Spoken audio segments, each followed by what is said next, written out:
Why are the wrong people successful? Why are there people in your field who you know are less skilled than you, less attuned than you, less experienced than you maybe, who seem to be so much more successful, who seem to be selling much higher products with so much ease, who have a larger audience, who seem to be living more of the life that you want to live? So this is a question that I've had for so many years as an entrepreneur, as a men's coach, as a business coach.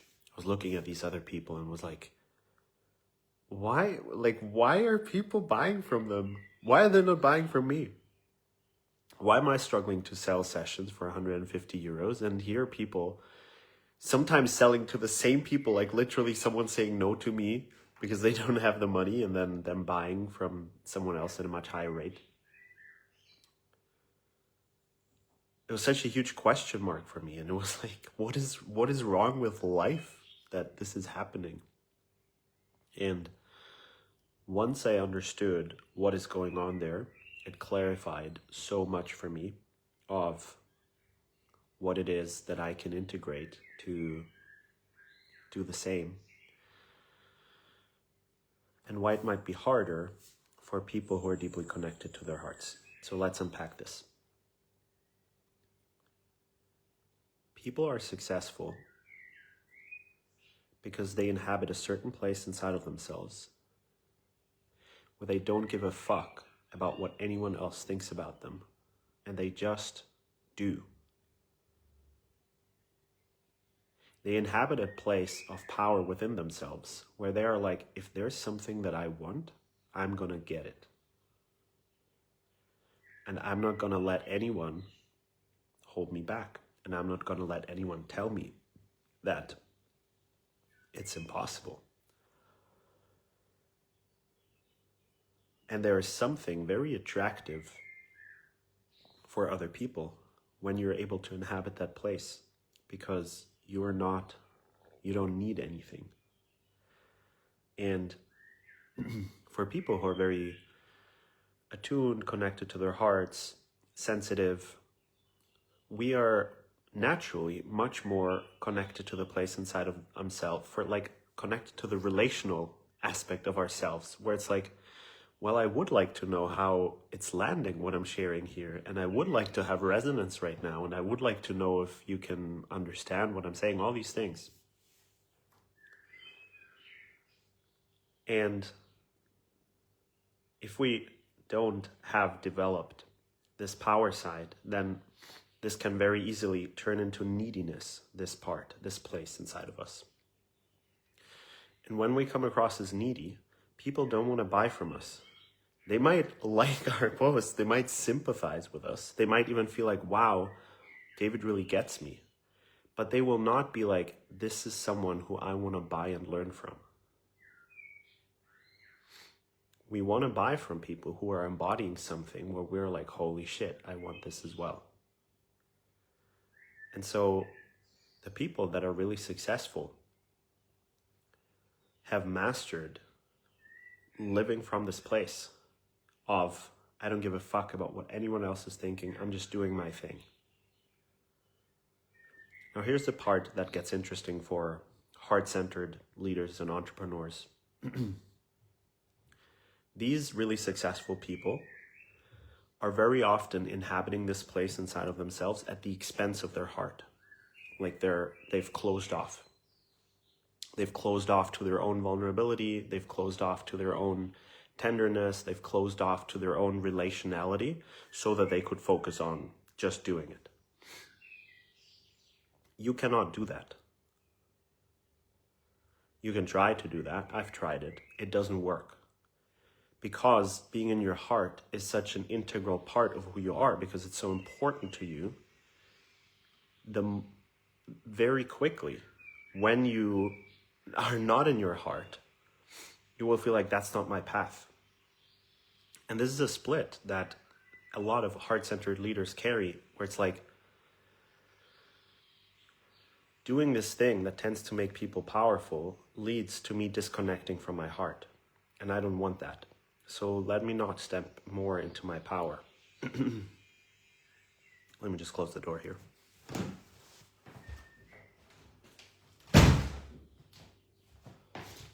Hope that wasn't too loud. So the task for you to integrate this place of, I have a mission, I have a vision, I'm just doing it. I don't care what anyone else thinks. Like, I feel it inside of me, and that's all I need. For you to inhabit that requires more refinement, because your heart openness matters so much to you, than for people for whom, like, this is just not so much of a thing. Living with an open heart. And maybe at some point it will come for them, but it's not like their task in life. Whereas for you, it's really central.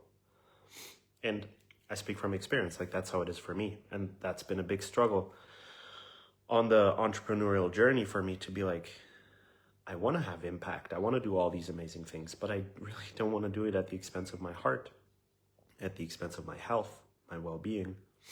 And it's 100% possible to step into this place of power, of feeling unstoppable inside of yourself, of being just like, if there's something that really calls me, nothing can stop me. I inhabit that place, and it's not at the expense of my heart.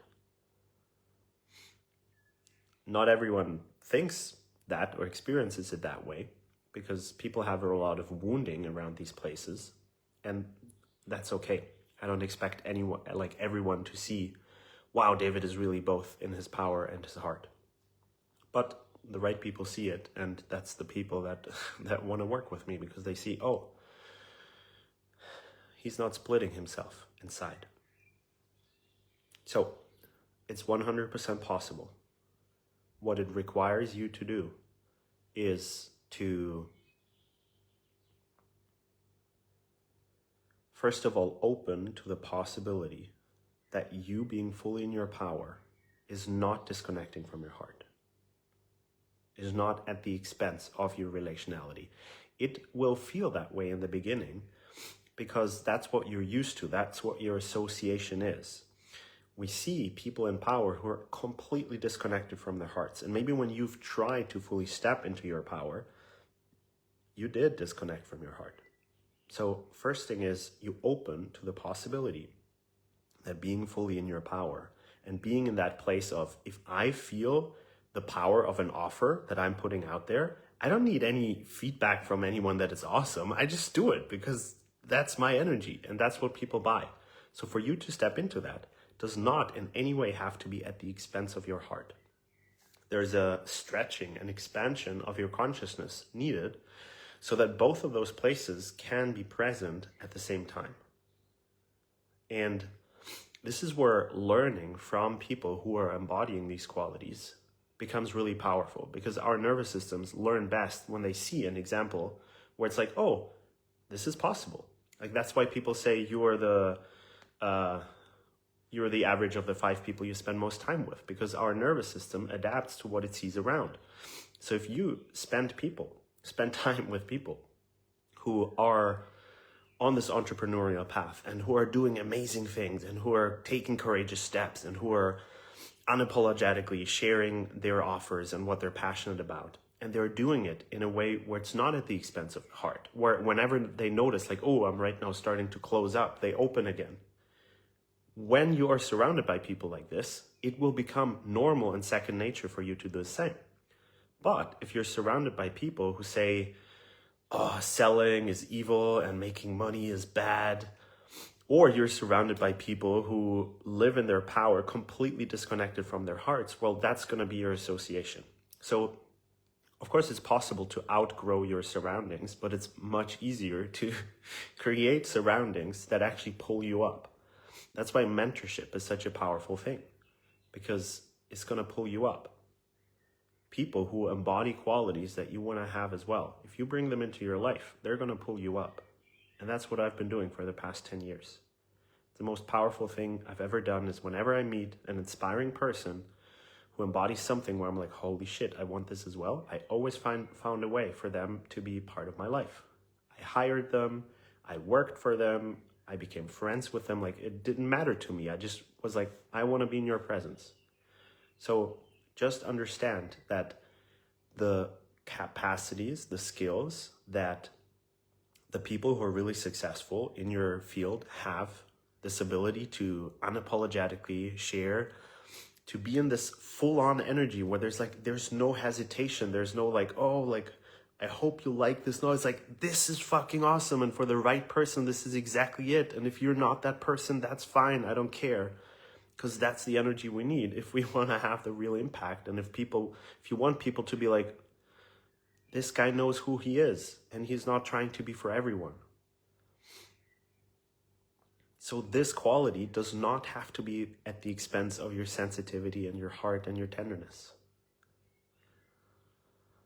And maybe you can feel it right now while you're listening, just inside of you. You can inhabit both of those places at the same time.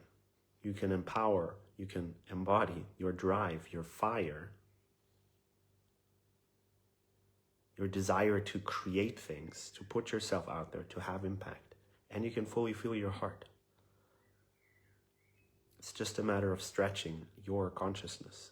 And we stretch by relaxing, not by tensing, not by trying, but actually by releasing.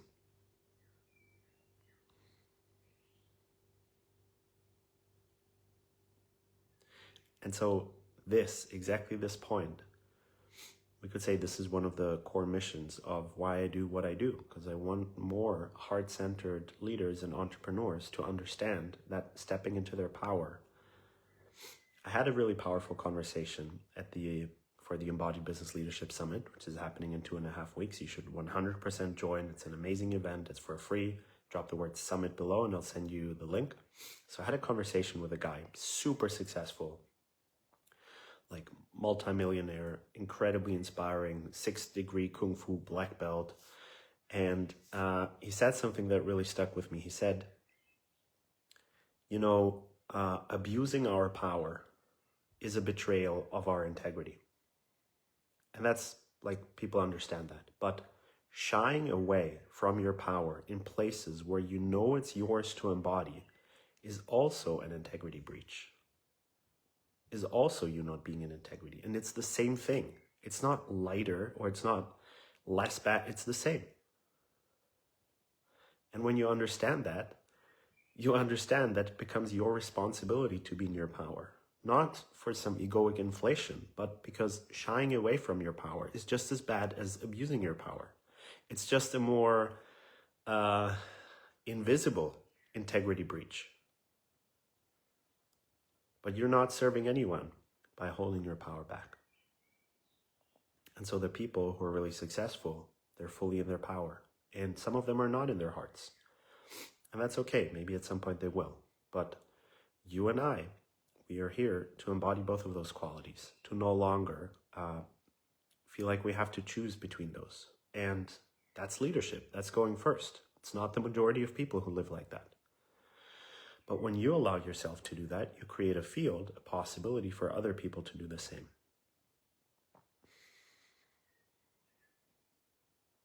So this is the core theme of the Embodied Business Leadership Summit. The tagline is where power and love stop being opposites. And I interviewed 22 highly successful entrepreneurs making 6 figures, 7 figures, up to 9 figures, so like multimillionaires, who, from my perspective and experience, are deeply coming from the heart, who have not sacrificed their heart for their success.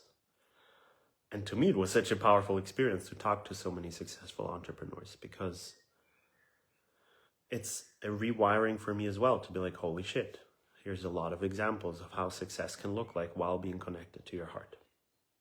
So I'd love for you to join this summit as well, because it's going to be such a powerful experience, and it's going to be a coming together of like-minded entrepreneurs and leaders. So if you want that, you can drop the word summit below and I'll send you the link. Again, it's free.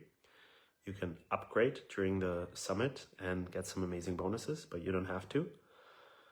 And yeah, I can say this is the biggest event that I've ever created. I've worked on it for over 4 months in the background. so much love and sweat and energy flowing into this. And yeah, really looking forward to it. So highly encourage you join us. Drop the word summit below if you want access. And yeah, if you enjoyed the video, let me know below. Give this video some love, and I shall talk to you very soon.